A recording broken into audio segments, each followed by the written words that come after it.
Smart FM. Smart Career. Oke, apa kabar Sobat Listeners? Ketemu lagi bersama saya Daryl Adam. Kali ini di podcast Smart Career ya.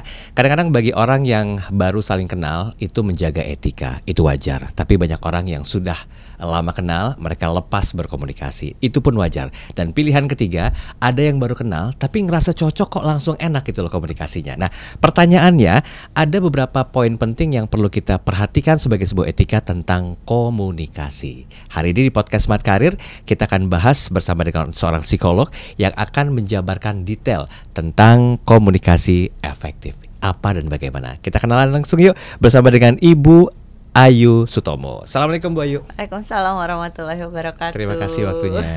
Sehat Bu Ayu? Alhamdulillah sehat. Ibu, tadi saya udah panjang lebar, sedikit tipis dari sisi pandangan awam tentang komunikasi. Yeah. So boleh nggak disampaikan, komunikasi itu esensinya apa dari sudut pandang seorang psikolog? Ada pesan dari speakers, didengarkan oleh listeners, pesannya nyampe sesuai dengan apa yang kemudian memang diharapkan oleh speakersnya, orang-orang yang menyampaikan gitu, nyampe pesannya tepat, dimaknai sesuai dengan apa yang memang diharapkan oleh orang yang menyampaikan pesan tersebut gitu. Tentunya kalau kita melihat dari sudut pandang psikologis ada tuh tambahannya dengan cara yang empatik, tidak kemudian menyakiti, tapi pesannya tetap sampai begitu. Oke, sebentar, kita luruskan dulu ya. Yang esensial tuh lawan bicara atau teman bicara? Maksudnya gimana nih? Antara saya dengan Bu Ayu, Ibu kan menyampaikan, saya pun menanyakan banyak hal. Itu identiknya dengan lawan bicara atau teman bicara? Agar komunikasi itu bisa efektif. Lawan bicara, teman bicara itu maksudnya bedanya apa sih? Kan kalau lawan bicara seakan-akan kita berusaha untuk mengcounter statement-statement mereka gitu loh. Kalau teman bicara kan balik ke statement saya di awal tadi, baru kenal tapi tiba-tiba udah ngebangun chemistry, ngomongnya juga udah langsung enak gitu loh Bu Ayu. I see. Oke, kalau kita berbicara mengenai itu gitu, tentunya kalau komunikasi yang efektif kita lebih mengarah kepada komunikasi yang kan kita juga nggak bilang bahwa sesuatu yang di counter atau kemudian conflicting atau saya nggak setuju dengan apa yang Anda sampaikan gitu kan, itu bukan sesuatu yang nggak boleh sama sekali gitu, apalagi dalam komunikasi profesional itu suatu hal yang common banget. Kalau saya punya satu ide, Anda punya ide yang apa gitu kan ya, dan kemudian ada yang nggak sesuai dengan apa yang saya sampaikan gitu kan ya, itu satu hal yang nggak apa-apa banget gitu kan ya, cuma lebih kepada cara menyampaikannya. Pesan saya bener nyampe nggak nih dengan apa yang saya maksud, dengan apa yang Anda terima, itu tuh sesuatu yang bisa dipahami seperti yang saya maksudkan nggak sih gitu. Karena kadang ada terjadi mau menyampaikannya apa, tapi kemudian karena caranya tidak sesuai, pendekatannya tidak empatik, kemudian ada hal-hal yang mungkin terbawa gitu ya dari situasi-situasi sebelumnya gitu, ditambah dengan penyampaian yang berbeda atau dengan cara penyampaian yang kurang berkenan dari individu tersebut gitu kan ya, sehingga pada akhirnya pesan itu nggak nyampe, akhirnya tidak menjadi efektif lagi. Contoh mudahnya deh, kayak misalnya kita mau ngasih tahu tim kerja atau ngasih tahu ke subordinate, ubah dong cara kerjanya gitu, karena saya butuh output yang sesuai dengan apa yang saya harapkan. Ketika kita berbicara mengenai komunikasi efektif kan saya menyampaikan itu, cara yang diubah apa dengan detail, dengan baik gitu kan ya, sehingga orang tahu apa yang akan diubah dan outputnya, hasil pekerjaan itu akan sesuai dengan apa yang kita sampaikan tadi. Oke, pesannya nyampe gitu ya. Pesannya nyampe. Tapi kadangkala gitu ada satu situasi-situasi tertentu di mana pada saat menyampaikan pesan, sesuatu yang diubah itu larinya ke kritik yang sifatnya tuh tentang personal, pribadi, atau bahasannya tuh kemana-mana gitu kan ya. Sehingga pada akhirnya pesannya nggak nyampe, output yang kita harapkan itu tidak keluar dari komunikasi tersebut gitu kan ya, tapi malah hal lain yang terjadi. Nah itu kan nggak jadi efektif lagi. Oke, jadi kalau bisa disamarikan sementara waktu nih, apa do and don'ts yang perlu dilakukan agar orang itu mampu menyampaikan sebuah bentuk komunikasi yang efektif, Bu Ayu? Nah, kalau kita berbicara mengenai apa yang perlu dilakukan gitu, kita paham betul gitu kan ya. Satu, pesan yang mau kita sampaikan apa sih? Kita clear dulu nih sama pesan yang mau kita sampaikan apa, kebutuhan kita tuh apa gitu. Kemudian yang kedua, kita mampu untuk menyampaikan itu dengan baik, in context tuh akan sangat baik banget gitu kalau kita mampu memahami dari sudut pandang si lawan bicara kita. Ini orangnya yang kayak gimana sih gitu kan ya. Apalagi kalau kita berbicara mengenai di kantor, kita bicara mengenai karir, orang tuh jenis ragamnya tuh banyak gitu. Sering kita tuh melihatnya bahwa aku yang pengen dipahami nih, sehingga apa yang aku ngomong kamu tuh harus ngerti, kamu tuh harus paham. Padahal kan esensinya komunikasi bukan tentang kamu harus memahamin aku, tapi gimana caranya juga aku membuat apa yang saya sampaikan itu mudah diterima olehmu. Nah untuk itu kan kita perlu tahu nih lawan bicara kita nih level of communicationnya sampai mana, gaya komunikasinya seperti apa, yang paling menyamankan buat dia seperti apa. Nah akan sangat baik kalau kita mampu tuh untuk bisa mengenali itu. Ada beberapa gitu tim kerja kita mungkin yang lebih nyaman dengan poin-poin 1, 2, 3, 4, 5 gitu kan. Oke, kita bisa berbicara dengan dia dengan poin-poin tersebut sepanjang pesan kita nyampe, kemudian itu bisa diterima dengan tepat, outputnya sesuai dengan kita harapkan. Ada lagi mungkin yang lebih dekatnya atau senangnya tuh dengan pendekatan yang emosional dulu, ngobrol dulu, cerita dulu sana sini, abis itu ini dong tolong bantuin kerjanya tuh harusnya yang seperti ini. Itu lebih nyambung mungkin dengan orang tersebut. Nah itu yang kemudian kita mencoba untuk mengkomunikasikannya dengan style yang seperti itu. Karena kalau kita berbicara mengenai komunikasi di kantor tuh seringnya Anda memahami saya. Padahal kan sebetulnya kita perlu berlatih untuk mau memahami orang yang mau kita kasih informasi tuh gimana cara supaya dia itu bisa paham dengan apa yang kita sampaikan, sehingga ujungnya outputnya adalah kita sama-sama berhasil nih. Ini kan hubungan profesional.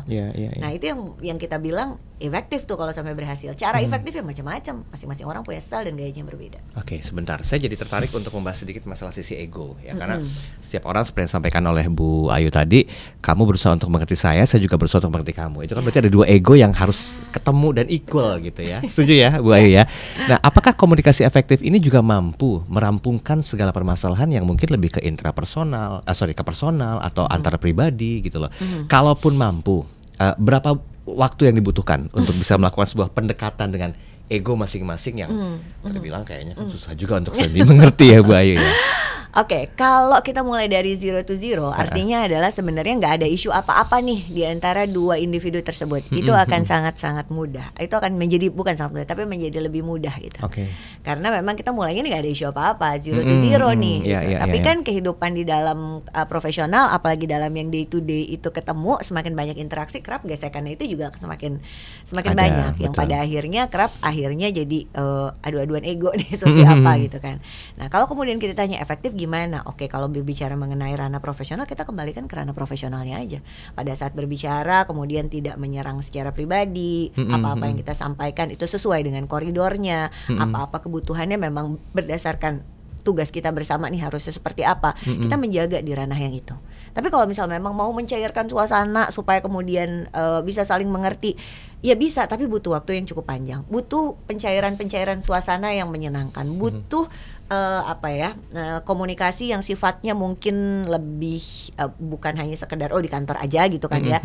Tapi kayak kalau di kantor bisa dalam konteksnya itu ada team building, ada kegiatan-kegiatan yang dilakukan grup bersama sehingga bisa mencairkan suasana itu dulu. Tujuannya apa sih sebenarnya? Tujuannya adalah supaya membuat terkoneksi dulu. Kalau misal 0 to 0 gitu profesional oke, tapi ketika ada secara emosinya itu tidak terkoneksi, itu kan susah bagi kita untuk memberikan masukan. Kalau sudah ada gesekan ya, memberikan masukan, kita perlu ngebalikin dulu nih koneksinya. Karena rumus komunikasi itu kan connection before correction. Kita nggak akan mungkin mengkoreksi orang dengan sangat mudah ketika kita itu tidak terkoneksi sama orang itu. Setuju. Jadi misalnya kayak Mas dikoreksi sama orang yang nggak tahu siapa, kenal juga nggak, tiba-tiba datang kerjaan kamu nggak bagus nih gini. Siapa Anda gitu kan? Kita juga berpikir gitu kan. Tapi ketika kemudian kita dapat input itu dari orang yang kita tahu dia mengenal kita dengan baik, dia tahu kinerja kita, dia mau mendengarkan kita, which itu ada koneksi, kita akan lebih cenderung untuk mau mendengarkan dan mengikuti apa yang memang disarankan. Tapi lagi-lagi dengan kondisi itu ego bisa bermain ya. Siapa lu ngatur-ngatur, siapa lu ngasih feedback ya kayak gitu. Oke, baik. Bu, terakhir saya mau tanya, apakah memang dengan kita memahami esensi dari komunikasi efektif itu menjaminkan peningkatan karir? Balik lagi ke situasi kerja yang mungkin kadang-kadang suka ada konflik, saling bergesekan. Ini kan urgensi personalnya juga makin kuat di sana kan. Menjamin sih enggak ya. Siapa sih yang bisa menjamin karir orang itu kan seperti betul, itu. Gesekan dan lalalilinya kan banyak tuh ketika kita berbicara mengenai karir kan. Gesekan, office politik dan yang lain-lain itu kan banyak. Menjamin enggak juga mungkin. Tetapi bahwasanya itu membuat proses yang kita lalui itu menjadi lebih mudah sehingga pada akhirnya outputnya juga orang akan melihat lebih baik. Dia bisa menghandle situasi itu dengan oke gitu kan ya. Itu lebih bisa terasa sih. Tapi kalau misalnya udah pasti dengan itu semua akan bisa ya kan ada faktor-faktor yang di luar kendali kontrol kita ya. Tapi kalau kemudian kita mampu untuk melatih diri kita berkomunikasi menjadi jauh lebih efektif, kita mau mendengar orang lain, kita juga pada saat menyampaikan sesuatu nggak hanya berpikir bahwa orang-orang harus mengerti saya, tapi bagaimana pesan saya ini bisa sampai kepada orang lain sehingga pada akhirnya tujuan kita bersama bisa sampai. Nah itu kan akan menjadi nilai lebih yang dimiliki oleh individu tersebut yang berpotensi untuk bisa membuat karirnya lebih baik. Oke, nggak ada jaminan, nggak ada garansinya bahwa karir itu bisa melejit dengan bagus hanya dengan pahami komunikasi efektif. Betul. Boleh kita wrapping, Bu Ayu? Apa saja tips yang perlu diperhatikan agar smart listeners bisa melakukan komunikasi yang efektif walaupun masih taraf pembelajaran? Silakan. Apa tipsnya? Oke, satu, kalau kita berbicara mengenai komunikasi efektif gitu ya, satu tadi pesannya apa tuh harus clear. Kita mau di konteks profesional ya, pesannya apa sih tujuan kita mengkomunikasikan ini ke individu tersebut, itu kita harus tahu dulu gitu kan ya. Yang kedua adalah mau untuk mendengarkan.